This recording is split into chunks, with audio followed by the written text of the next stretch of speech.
오늘 저녁에는 우리가 고린도전서 11장 17절에서 22절 말씀을 본문으로 애찬이 가진 의미라는 제목으로 함께 말씀을 나누겠습니다.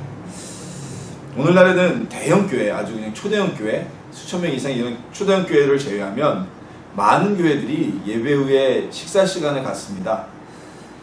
이 시간을 통해서 식사를 하면서 기능적으로는 봉사자들이 식사 때문에 교회 주변을 방황하지 않고 식사를 해결할 수 있는, 끼니를 해결할 수 있는 기능도 있긴 하지만 무엇보다 그거보다 이 식사 시간을 통해서 함께 예배를 드린 성도들 사이에서 대화를 나누고 친교를 가질 수 있는 그런 시간이 되고 있죠.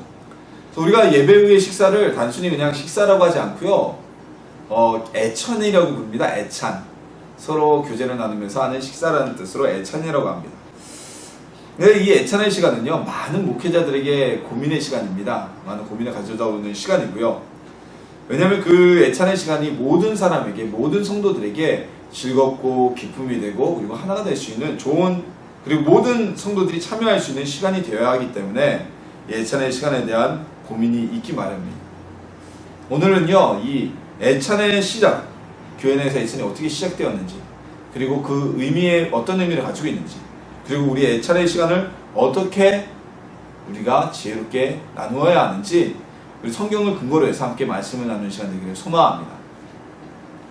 오늘 본문에서는 애찬에 대해서 이야기를 나누고 있는데요, 사실상 초대교회 시대, 오늘 본문 23절부터 보면 바로 성찬에 대한, 성만찬에 대한 이야기가 쭉 나오고 있습니다. 초대교회에서는 예배 때마다 성예절이 있었습니다. 즉 성찬이 있었습니다. 오늘날 우리나라, 특히 우리나라 개신교회에서는 그리스도의 교회를 제외하는 대부분의 교단에선 사실상 성찬식을 절개별로 하거나 아니면은 한 달에 한 번 정도 하거나 그렇게밖에 하지 않죠. 하지만 초대교회 예배에서는 예배는 곧 성예전, 성찬식이 함께하고 있는 예배였습니다. 이 전통을 지금도 유지하고 있는 것이 바로 카톨릭입니다. 천주교에서는 미사를 드리는데 이 미사가 곧 성예전이 꼭 들어가 있죠. 성찬이 미사 가운데 꼭 있습니다. 오늘날 우리 개신교에서는 이 성만찬의 어떤 번거로움, 준비해야 되는 번거로움도 있고, 또 어떤 측면에선 성만찬을 너무 많이 자주 하다 보면 성만찬에 대한 의미가 감소되는 경우도 있고, 기타 여타 이유로 해서 매 예배마다 성예전을 하지는 않습니다. 하지만 초대교회에서는 예배 때마다 성만찬의 시간을 가졌습니다. 그리고 그 성만찬의 시간과 함께 이후에 애찬의 시간이 함께 있어서요, 사실상 오늘 고린도전서가 기록될 당시만 하더라도 애찬식과 그리고 성찬식의 구분이 크게 나눠지지 않았던 시기예요. 아직까지 교회가 초대교회라서 어떤 교리적인 근거나 아니면 성경 자체도 정경화가 되지 않았던 시대이기 때문에. 하지만 시간이 지나오면서 성도들 사이에 음식을 나누는 애찬식과 그리고 우리 예수님이 우리를 위해 십자가에서 그 몸과 그리고 피를 흘리셨음을 기념하는 성찬식은, 성예전은 분명하게 구분이 되어져 있고요. 오늘날에 와서는 어느 카톨릭이나 개신교나 어느 곳에서도 분명 애찬식과 성만찬은 특별하게 구분을 합니다. 그래서 좀 원래 엄하게 하는 교회, 저도 그런 마음을 가지고 있는데, 성만찬 이후에 남은 음식에 대해서, 성만찬 이후에 남은 떡과 빵과 포도주에 대해서도, 빵은 아니죠, 떡과 포도주에 대해서도 일절 그걸 사람들이 먹지 않고 이런 거는 폐기 처분을 하는 그런 모습들이 있는 겁니다. 원래는 이게 맞는 거죠. 근데 우리나라는 자유롭다, 워낙 이 개신교 교리가 참 좋긴 한데 너무 자유롭다 보면 예배 끝나고 나서, 제가 전에 사역할 때 교회 성도님들한테 그런 이야기를 들은 적이 있어요. 참 시험거리가 하나 있다. 왜 그러냐 그랬더니, 큰 교회들은 이래 안수 집사님들이 성만찬을 준비하고 장로님들이 떡을 나누시잖아요. 예배 끝나자마자 성찬에 사용했던 그 떡과 그 포도주를 그 자리에서 둘러싸서 막 먹고 있는데 참 은혜가 안 되더라는 얘기가 있었습니다. 그럴만도 하죠. 그거는 참 지혜롭게 해야 되는데, 사실상은 성만찬에 구분되어져서 드려졌던 이런 떡과 포도주와 같은 음식은 만찬 이후에는 폐기 처분하는 게 원칙일 것 같습니다. 그 사람이 무슨 제사 지내고 나서 제사 음식을 먹듯이 이러는 것은 결코 옳은 일이 아닌 것처럼 보이고요. 그래서 오늘은 22절까지 제가 본문을 자른 이유는 22절까지는 애찬에 대한 얘기입니다. 그리고 이런 얘기를 듣고 어떤 분들은 제가 방금 전에 한 얘기에 대해서 이런 반박을 할 수 있어요. 초대교회 시대에도 성도들이 성만찬 이후에 음식을 먹었다. 근데 그와는 분명히 차이가 있습니다. 오늘날 성만찬에 우리가 사용하는 떡은 성만찬을 위해서 주문되고 제작되어진 것이고요. 초대교회는 오늘 고린도전서 우리가 읽은 본문 말씀처럼 각자 자기 음식을 들고 왔어요. 그래서 들고 온 음식을 갖다가 나누어 먹은 겁니다. 분명한 차이가 있습니다. 그래서 오늘 본문의 말씀은 이 애찬, 성만찬과 구분하여서 우리가 오늘날 얘기하는 예배 후 식사, 이 애찬에 대해서 함께 말씀을 나눠보고자 합니다. 이 애찬식은요, 어느 날 갑자기 한국에서 생겼거나 아니면 식사 나누기를 좋아하는 사람들끼리 모여서 시작한 어떤 예식이 아닙니다. 한국 사람들은 특히 이 밥을 먹는 거를 굉장히 좋아하죠. 우리나라는 회식 문화가 되게 발달해 있잖아요. 뭐 하고 나면 야, 밥 먹으러 갑시다 이래가지고 밥 먹고요. 프로젝트 하나 끝나면 밥 먹으러 갑시다 하고요. 얼마 전에 제가 학교에서 공부를 하면서 우리나라 회식 문화에 대한 얘기가 좀 나왔어요. 그래서 직장인분들 같은 경우는 회식 문화 참 부담이 되죠. 술 마시고 가기 싫은데 억지로 끌려가서 2차, 3차 가야 되고. 그때 이제 제가 그런 얘기를 했거든요. 교회에서는 너무 회식을 안 시켜주신다. 저도 이제 담임 목사고 앞으로 우리 교회가 성장하면 뭐 저를 도우시는 부교육자, 동역자님들도 함께 모시게 되겠지만 교회에서는 회식 가도 뭐 우리는 당연히 술이나 이런 거 안 하고 뭐 2차, 3차 이런 것도 없으니까요. 뭐 노래방을 가겠어요? 어디 가겠어요? 교회식은 밥 먹는 거거든요. 근데 일 하나 딱 끝나고 뭐 부흥성회나 집회 끝나고 나면 목사님들이 밥 먹으러 갑시다 가지고 식사를 사주시긴 하는데 대부분 교회에서는 이 회식이 없어요. 끝나고 나서도 밥을 잘 안 사주세요. 어떤 집사님들이 모셔가서 사주시는 경우도 있긴 한데 그거와 또 이제 목사님들이 사주시는 것과는 얘기가 틀리죠. 자, 어쨌건 얘기가 좀 밖으로 샜는데요. 이 애찬은요, 초대교회 시절부터 있었던 겁니다. 성도들이 서로 모여서 예배를 드리고 각자 가져온 음식과 도시락을 나누어서 먹는 모습. 이것이 초대교회 이미 고린도전서 오늘 본문에 기록되었듯이 고린도교회 시대부터 제도적으로 실행되고 있었음을 오늘날 우리에게 알려주고 있는 것입니다. 예수님의 말씀이 기록되어진 복음서를 보면요, 예수님의 말씀 그리고 많은 비유들, 특별히 일반 대중이 아닌 제자들에게 들려지는 깊은 이야기들은요, 대부분 식사 시간에 이루어지게 되었습니다. 그 대표적인 예가 바로 최후의 만찬이죠. 예수님이 십자가에 달려 돌아가시기 직전에 마지막으로 함께 하신 6월절의 식사, 그 식사를 통해서 제자들에게 또한 예수님이 자신이 살을 찢기시고 피를 흘려서 우리를 위해 대신 죽으심에 대해서 말씀을 해주셨죠. 그리고 삭교 같은 경우도요, 예수님을 모셔서 식사하면서 그 자리에서 내 죄 사함을 받았느니라, 내가 오늘날 구원을 받았느니라는 말씀이 오늘날 이 집에 구원이 이르렀느니라는 선포의 말씀을 받게 되었습니다. 이 식사의 모임이 예배 이후에 애찬식이 있었던 것은, 애찬 모임, 식사 모임이 있었던 것은요, 이런 성서적인 근거뿐만이 아니라 당시 초대교회 설립 시대 그리고 예수님이 공생의 사역을 했던 당시에 이 헬라 문화권에서는 아주 보편적으로 유행되어져 있던 시대상이라고 합니다. 그러니까 오늘날로 말하면 우리 각 시대에 어떤 모임들이 있잖아요. 트렌드가 있잖아요. 이 시대에는 모여서 식사를 하며 교제를 하는 것이 당시 시대 하나의 문화적 트렌드였다는 것이죠. 그래서 교회에서도 예배가 끝난 이후에 식사 모임을 하고 그리고 예배 후 단순히 끼니 해결의 편의를 사람들 사이에서 또 나눔과 함께, 그리고 이 교회의 역사, 우리 교회의 역사와 함께 이 애찬식의 역사는 계속되어진 전통이라는 것을 오늘 말씀을 통해 우리가 추론할 수가 있습니다. 뭐 예루살렘 교회도 마찬가지고요. 즉 애찬식은 오늘날 교회에서 식사를 합시다 이렇게 얘기하는 건 단순히 사람들끼리 밥 나눠 먹는 것이 아니라 교회의 어떤 전통이라고 우리가 볼 수 있다는 것이죠. 자, 그렇다면 이 애찬은 어떤 기능을 가지고 있을까요? 자, 식구라는 단어 아시죠? 식구라는 단어와 가족이라는 단어는요, 어떤 비슷한 동의어적인 개념을 가지고 있는 단어들입니다. 근데 식구라는 단어와 가족이라는 단어, 두 단어 중에 어떤 단어가 더 친근하게 느껴지세요? 실질적으로 식구라는 단어가 가족이라는 단어보다 더 가까운 끈끈함이 있죠. 왜냐면 식구는 같이 밥을 먹는 사람이에요. 근데 가족은 사돈에 8촌에 뭐 16촌까지도 넓게 따지면 다 가족의 범위가 되기 때문에 식구가 훨씬 더 가까운 끈끈함이 있습니다. 함께 식탁에서 식사를 하는 것은요, 공동체성을 유지하는 데 아주 큰 힘이 된다고 합니다. 그래서 오늘날 우리나라 가족이 뭐 서로 문제가 있고 가족의 유대감이 옛날 같지 않다, 부모와 자녀 간의 관계가 소홀하다, 이런 것은요, 어떻게 보면 가족끼리 식사하는 시간이 없기 때문에, 굉장히 줄었기 때문이라고 우리가 생각할 수도 있어요. 보십시오. 아이들은 아침 일찍 일어나서 학교를 가는데 옛날처럼 아버지 어머니와 함께 식사를 하고 가는 아이들이 있나요? 거의 없죠. 아빠 엄마는 출근하기 바빠서 먼저 나가고, 아이들도 간단히 식사하거나 아니면 시리얼 같은 거 먹고 나가고, 그리고 저녁이 되면 어떻습니까? 일반 직장인 분들 같은 경우는 대부분 저녁 늦게 퇴근하시잖아요. 그러다 보면 점심은 당연히 뭐 가족 뿔뿔이 자기 삶의 터전에서 학교라거나 직장이라거나 아니면 사업처에서 식사를 하게 되고, 저녁이라도 모여서 먹을 수 있어야 되는데 실제적으로 저녁도 같이 못 먹어요.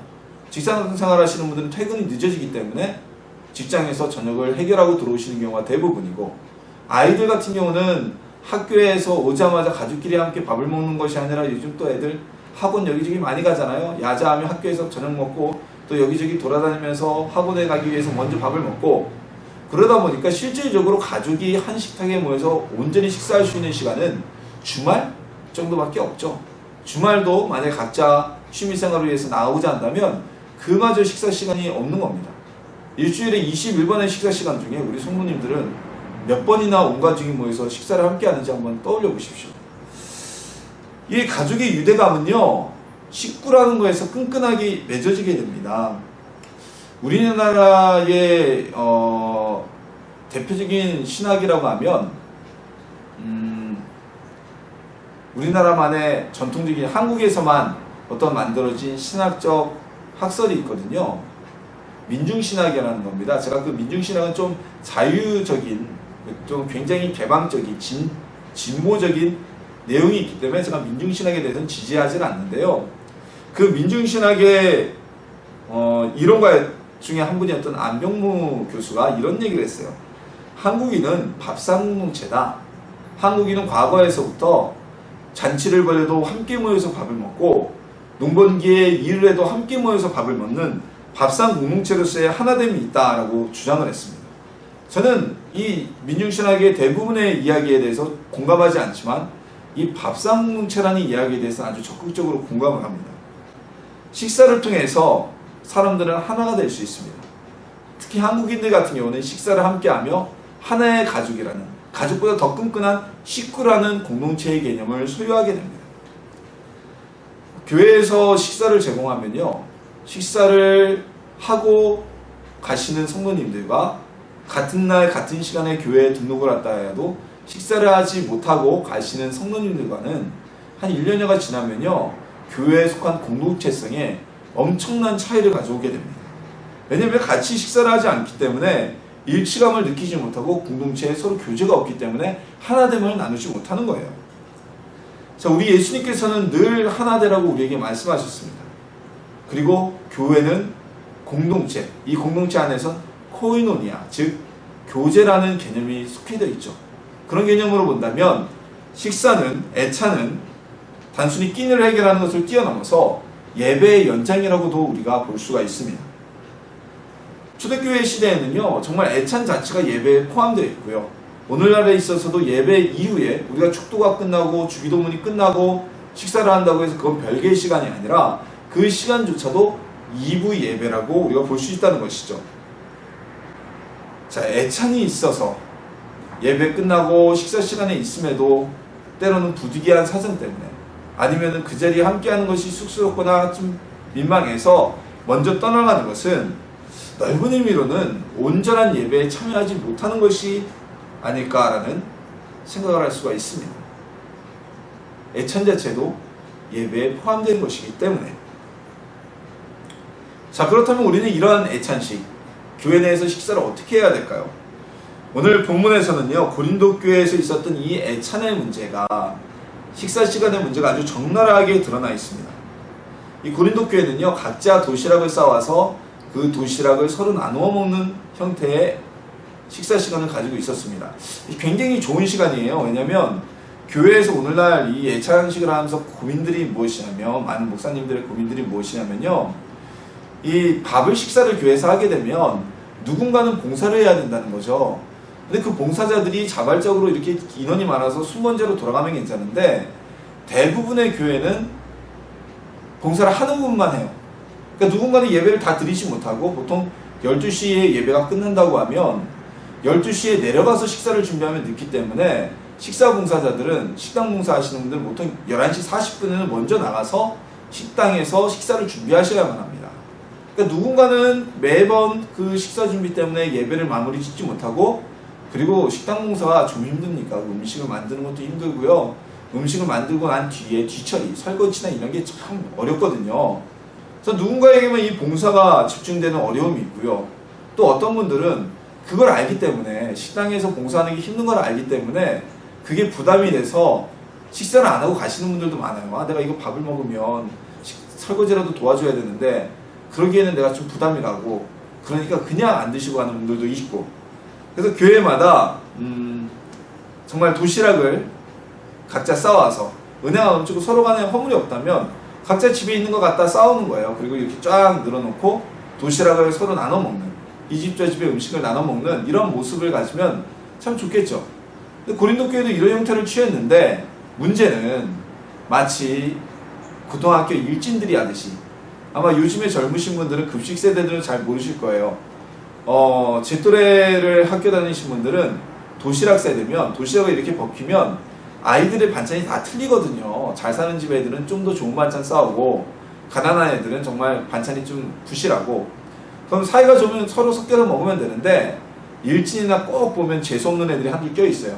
잘 사는 애들끼리 지들끼리 모여가지고 좋은 고기 반찬 지들끼리만 나눠 먹는, 그런 것처럼 고린도 교회 부자들은 맛있는 음식, 고급 음식을 쌓아서 지들끼리, 자기네끼리 무리를 지어서 먹고, 가난하여서 이 도시락마저 싸우지 못한 사람들은 교회 한 구석에 모여서 밥도 못 먹고 굶고 있었던 겁니다. 이런 진짜 어이없는 일이, 무슨 이게 애찬식일까요? 이게 사랑의 식사일까요? 전혀 애찬식의 모습이 아닌, 정말 고딩들, 중딩들, 도시락 싸워 사는 일진들의 행태와 같은 일이 고린도 교회 내에서 벌어지고 있었던 겁니다. 그래서 이런 문제 때문에 오늘날 교회에서도 제가 많은 목사님들이 고민한다고 했죠. 우리 교회도 고민해야 될 문제예요. 아직까지는 우리가 식사를 하지 않고 있지만, 식사하실 성도님이 안 계셔서 이걸 김밥을 시켜서, 그래서 교회마다 사정대로 뭐 인원이 많으면 식사를 교회에서 하시는, 식당을 잘 갖추고 식사 봉사자들이 교대로 하거나 아니면 누군가 헌신하셔서 식사를 직접 하는 교회도 있고, 또는 이런 봉사에 대한 부담감을 덜어주기 위해서 김밥을 주문해서 김밥을 시켜서 아무 부담 없이 도시락을 그냥 먹고 가는 교회도 있고, 때로는 정말 도시락 가게에 도시락을 맞춰서 식사를 하는 교회도 있고, 아니면 정말 고린도 교회처럼 각자 도시락, 음식을 한두 가지씩 싸와서 함께 나누어 먹는 교회도 있습니다. 어쨌든 간에 이런 문제가 우리 안에서도 없어져야 돼요. 지금 가장 교회 식당 봉사를 하게 되면, 이 예찬식의 식사 시간을 가지게 되면 오는 문제가 몇 가지가 있어요. 이 봉사하는 분만, 아까 말씀드렸다시피 매일 봉사하는 분만 봉사하고요. 또는 꼭 그런 분들이 계시죠. 봉사는 안 하면서, 식당 봉사 한 번도 안 하면서 음식이 맛이 있느니 없느니, 간이 맞았느니 안 맞았느니, 왜 매번 똑같은 메뉴가 나오느니, 이렇게 투정해서 봉사하는 분들을 시험에 들게 하시는 분들이 꼭 있습니다. 이게, 또는 이제 아까 말씀드렸다시피 봉사가 정말 내가 이 밥을 먹으면 한 번은 도와줘야 되는데 나는 도와줄 힘이 없거나, 아니면 도와주기가 좀 힘들거나 설거지하기 싫거나, 이래서 부담이 가서 식사에 참여하지 않고 가시는 분들이 있다는 문제가 있죠. 이 애찬식은요, 예배 식사는 누구에게도 부담이 돼서는 안 됩니다. 이것은 앞으로 우리 교회 방침도 그렇고요, 제 목회 방침도 그렇고요, 가장 선한 방법을 찾아야 되겠죠.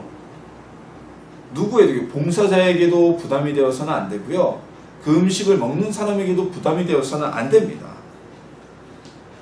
우리 교회도 어떤 방식을 택하게 될지, 앞으로 우리 교회가, 물론 여기서는 우리가 지금 식사를 할 수 있는 장소가 없어요. 음식을 하고 싶어도 음식을 할 수 있는 공간이 없기 때문에, 지금 이 예배당에서 우리 교회가 위치하고 있는 이 건물에서 우리가 식사를 한다면, 뭐 우리도 김밥을 사오거나 아니면 뭐 음식을 배달시키거나 또는 도시락을 가져와서 서로 나누어 먹는 이러한 형태를 취해야겠죠. 그 중에 모든 사람들이 가장 공감할 수 있는, 봉사를 하는 분들이나 아니면 식사를 함께 애찬에 참여하시는 분들이나 누구나 다 부담 없이 애찬에 참여할 수 있는 그러한 모습을 고민하며 기도하고 준비해야 될 것입니다. 자, 애찬식은요, 성천과는 분명히 구분되어진 시간입니다. 초대교회에는 이 구분이 모호했다고 하지만 오늘날에 있어서는 성례절인 성찬식과 애찬식은 분명히 구분되어져 있습니다. 그러나 이 애찬식은 단순히 예배 후에 모여서 밥 한 끼 먹는 그 식사 시간의 의미만 있는 것이 아닙니다. 그 이상의 의미를 가진 시간입니다. 이 시간을 통해서 우리 성도들이 서로 교제를 나누고 하나님의 성도 간의 교통을 나누고 그리고 이 교제 시간을 통해서 하나됨을 추구하는 넓은 의미의 예배 시간이 바로 애찬의 시간입니다. 그럼에도 불구하고 이 애찬의 시간이 몇몇 사람들의 이기적인 생각 때문에 오히려 하나됨이 아니라 교회의 분열을 가져오게 된 것이 바로 오늘 본문의 고린도 교회의 모습이었습니다. 이 고린도서는요, 우리 지금 교회들이 절대로 하지 말아야 될 모습에 대한 아주 모범을 보여주는 교회가 고린도 교회입니다. 고린도 교회의 기록된 모습과 반대로만 우리는 하면 된다고 생각하면 됩니다. 그래서 하나님께서 이 고린도 전후서가 사도 바울을 통해 쓰여지게 하셨고, 이 고린도 전후서가 오늘날 성경의 정경으로 담겨지게 만들어 주셨던 거죠. 어떤 우리가 하지 말아야 될 것에 대한 모범을 제시해 준 거죠. 자, 우리도 앞으로 우리 교회도 애찬의 시간, 예배 후에 식사 시간을 가지게 될 겁니다. 이 시간은 참 중요한 시간입니다. 제가 교회를 개척하기 전에 어느 대형 교회에 예배를 드리러 갔을 때 제가 그 교회 예배 드리러 간 첫날 참 어려움이 있었어요. 교회는 굉장히 크거든요. 그 교회의 부지나 건물이, 부지는 우리나라에서 제일 크다는 걸로, 아마 동양에서 부지가 제일 넓은 교회라고 제가 알고 있거든요. 근데 건물도 굉장히 많고 넓은데 식당이 없어요. 보통 교회에 식당이 다 있거든요. 더군다나 그렇게 대형 교회면 교회 한편에 식당을 만들 공간이 충분하기 때문에 다 있는데, 심지어는 세계에서 가장 큰 교회라는 여의도 순복음교회도 주일날 식사를 위해서 먹기를 원하시는 분들을 위해서 교회 일부 공간에 작지만 식당이 준비되어 있습니다. 근데 제가 그 교회에 가서 식당이 없어가지고 밥 먹는데 애먹었어요. 그 주변에 또 가게들은 전부 다 그 교회 성도님들이시기 때문에 주일날 다 문을 닫네요. 식당을 찾아다니느라고 제가 애를 먹었는데, 우리 교회도 이제 성도가 부흥하건 어느 정도가 되건 작건 이제 조금 있으면 애찬을 시작해야 될 겁니다. 이 식사 시간은요, 단순히 밥 먹는 시간으로 우리 성님들, 오늘 말씀을 듣는 성님들은 그렇게 생각하지 않으시길 소망. 이 애찬의 시간은요, 넓은 의미에서 예배의 연장이고요, 교회가 하나 되게 하는 귀중한 시간입니다. 식사를 우리가 서로 나누면서 성도 간의 교제를 이루고, 또한 예수님이 제자들과의 식사 시간, 사람들과의 식사 시간을 통해서 아주 깊고 진리의 말씀을, 또한 많은 비유를 말씀하신 것처럼 우리 역시 그 시간을 통해서 하나님의 교통케 하심과 하나님의 놀라운 역사를 체험할 수 있는 시간이 되어질 것입니다. 그리고 무엇보다 이 애찬의 시간은요, 누구에게도 부담이 되어서는 안 됩니다. 오늘 고린도 교회의 모습처럼 돈 있는 사람들은 맛있는 음식 사와서 자기네끼리 만찬을 벌려가면서 즐거운 시간이 되지만, 가난해서 먹을 것이 없는 사람들은 그 음식 나눠주지 않고 아무도 챙겨주지 않기 때문에 한쪽에서 배를 쫄쫄 굶고 있는 이러한 모습이 되어서는 안 됩니다. 애찬을 준비하는 자, 애찬을 먹는 자, 나누는 자 모두 다 행복할 수 있는 그런 모습을 위해서 우리가 기도하며 지혜를 얻고 준비해야 될 것입니다. 그리고 애찬을 준비하기 위해서 봉사하는 분들은 또 그 봉사가 억지나 의무가 아닌 하나님께 감사함으로 하는 시간이 되어야 될 것입니다. 우리 모든 일은, 우리 교회의 모든 일, 우리 성도의 모든 일은 그리스도 안에서 하나님의 뜻대로 이루어져야만 합니다. 우리가 먹고 자고 입고 쓰는 모든 것이 하나님 안에서 이루어져야만 합니다. 교회에서의 식사인 애찬 역시 하나님 안에서 우리를 하나 되게 하는 귀한 시간, 그리고 그 시작은 어느 날 갑자기 생긴 것이 아니라 단순히 교회 봉사자들에게 끼니를 제공하기 위해서 생긴 것이 아니라 초대교회 시대부터 이어져 내려오던 우리 교회의 전통이라는 사실, 그 사실을 깨달으시고 우리가 앞으로 더 아름다운 애찬, 그리고 모두가 즐겁고 기쁜 애찬, 하나 되는 애찬을 나누기 위해서 기도하며 준비하는 우리 애선나무 쉼터교회 성도님들이 되시기를 예수님의 이름으로 축원합니다.